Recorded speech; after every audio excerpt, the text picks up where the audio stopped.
response slowly trickles away. Has to be careful. This Sandstorm might eat him alive. But Sergeant there to cover for his teammates. Marco, the enemy team Gym Carrier, does go down. Not enough to progress forward. No, Jay wants to spell. Oh, what is he doing?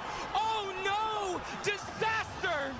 Yo, what is up YouTube, it's X9J here and I've just arrived back in Singapore after the Brawl Stars World Finals where we finished 3rd or 4th place after getting eliminated by Humble in the semi-finals. Today's video is going to be slightly different from the usual type of content that I've been putting out, and it will actually be a Q&A video where I answer some of the questions that you guys have asked me over on my Instagram. So before we jump right into the questions, I just want to give a huge thank you to every single one of you guys that have been supporting us at Revenant since the very beginning. We definitely wouldn't be able to get such good results without you guys.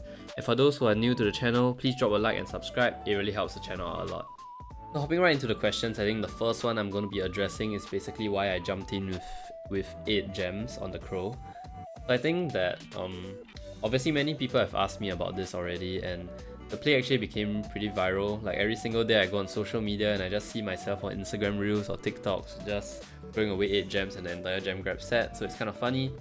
I think in competitive and especially at these major LAN events, it's a very important thing for every single person on the team to be on the same page and playing together rather than focusing on individual plays. So our team dynamic actually works in such a way where we basically just let Surgeon do most of the shot calling and we just listen while giving input from time to time as well. So obviously when you're competing at the highest level, every split second decision and hesitation can cost you the game. So in that gem grab set, Surgeon actually asked me to jump in with the Crow, and even though I felt like something was a little bit off about the call, I still trusted it and went for it, which resulted in us throwing the entire set away.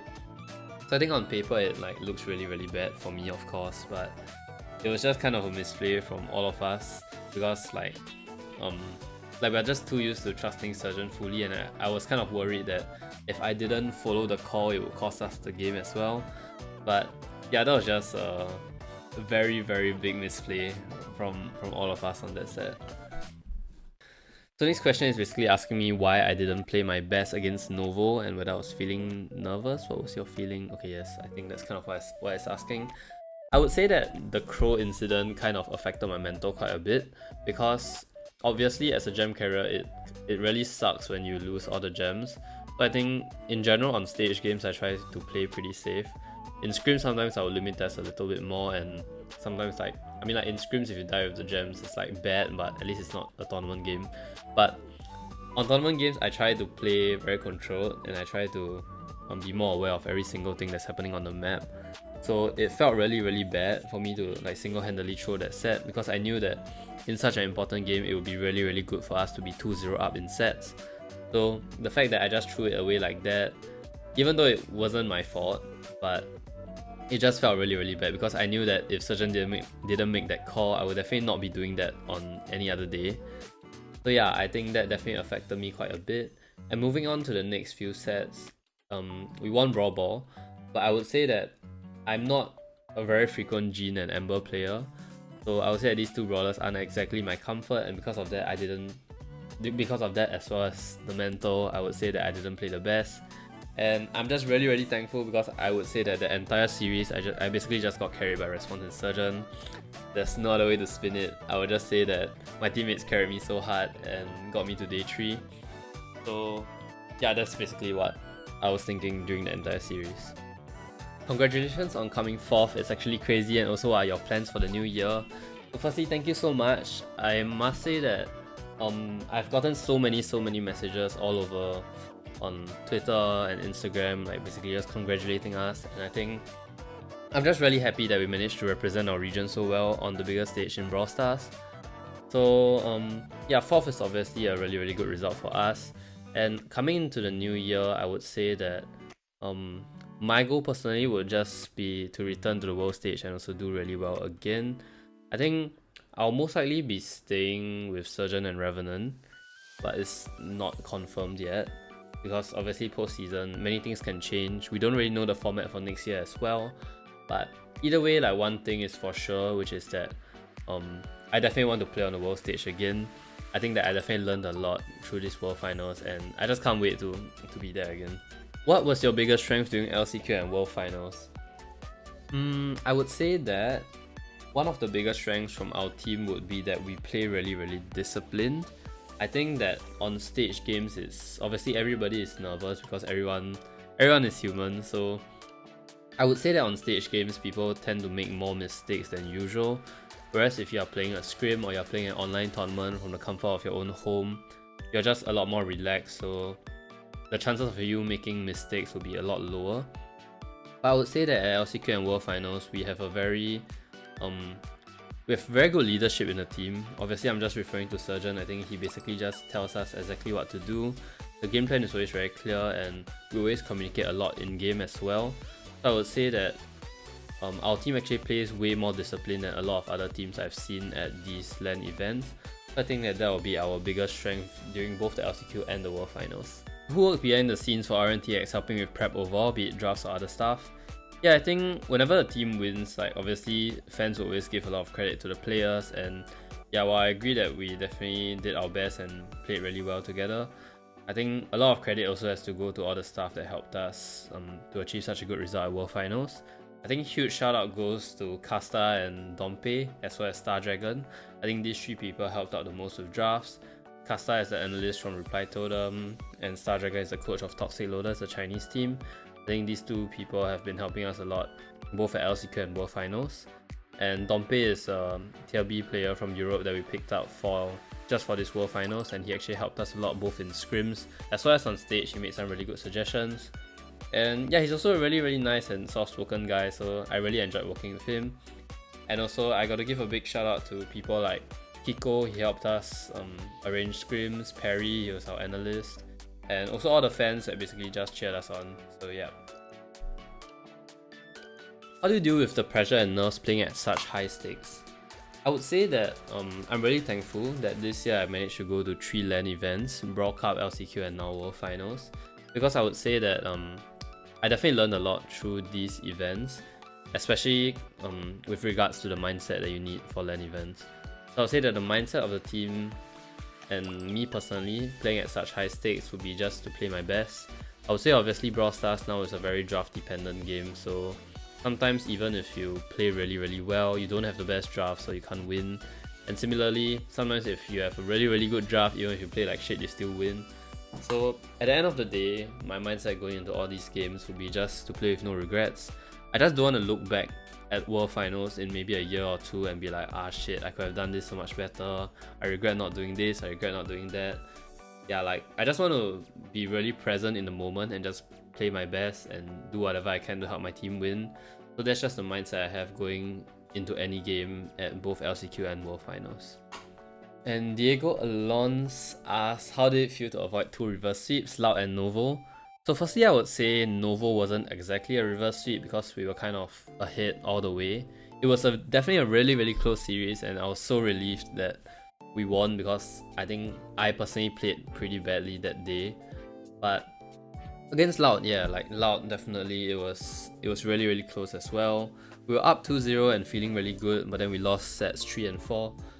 But I must say that we have actually been in this position before, because if you look back at LCQ, we had the exact same situation against Inner Circle. So we were up 2-0, it became 2-2, and the final set was Godam back in LCQ where we had a pretty good draft. And similarly, this time at the World Finals, it was dry season and we also had a really good draft. So I think just going into the game, I just felt like there's no reason to put extra pressure on myself. I saw the draft and I kind of knew that if we just played like humans, we'll definitely win, because it's all of our comfort picks and like objectively the draft was really good. So I think there wasn't any extra pressure on us.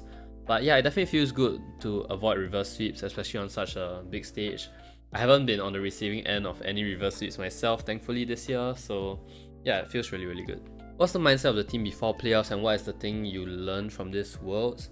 I think I've already mentioned quite a lot of things I've learned from this World Finals, but I think the mindset of our team before the playoffs against Loud was that we knew that we were the better team by far. I think Loud has been doing really well this year, and in scrims they've been performing really good as well across like all the regions. Like, they've been doing good even against Europe. I would say that Loud hasn't actually been doing that good against us this year in scrims. So at LCQ we were already scrimming them because it was held in Sao Paulo, Brazil, so we had a chance to scrim them. and even at this World Finals we actually scrimmed them 2 or 3 times. And I would say that out of our 4 or 5 scrims at both LCQ and World Finals, we won everything. I think we at least have a 65% win rate against them. So we knew that going into the playoffs, we were definitely really confident that we were the better team, that we could win them.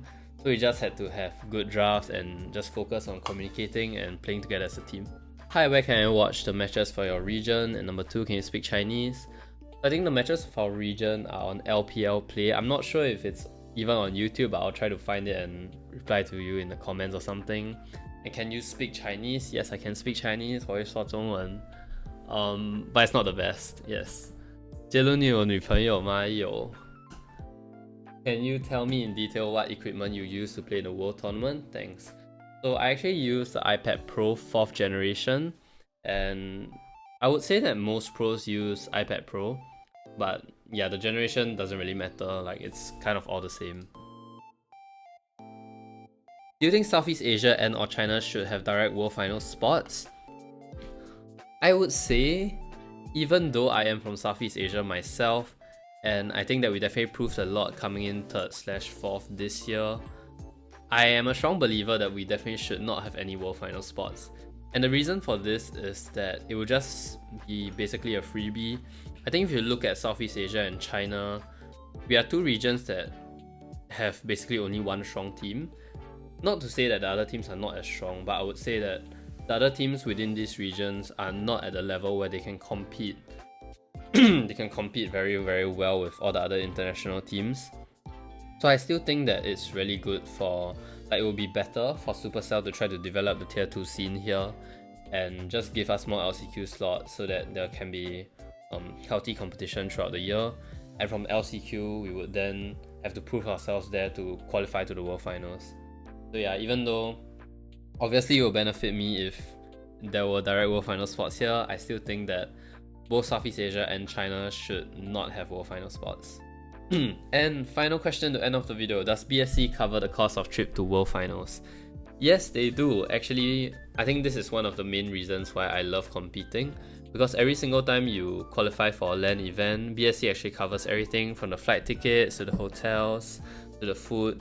Almost everything is covered, so you just go there, I'm making it sound really chill. Actually, it's not that chill because you still gotta grind really hard for scrims and it's really stressful, but yeah, BSC actually covers everything, so it's a chill life of a pro gamer. Anyways, for those of you guys who have stayed to the very end, thank you so much for watching the video. This is going to be the end of the Q&A, and I'm actually going to be releasing a few more videos in the upcoming weeks.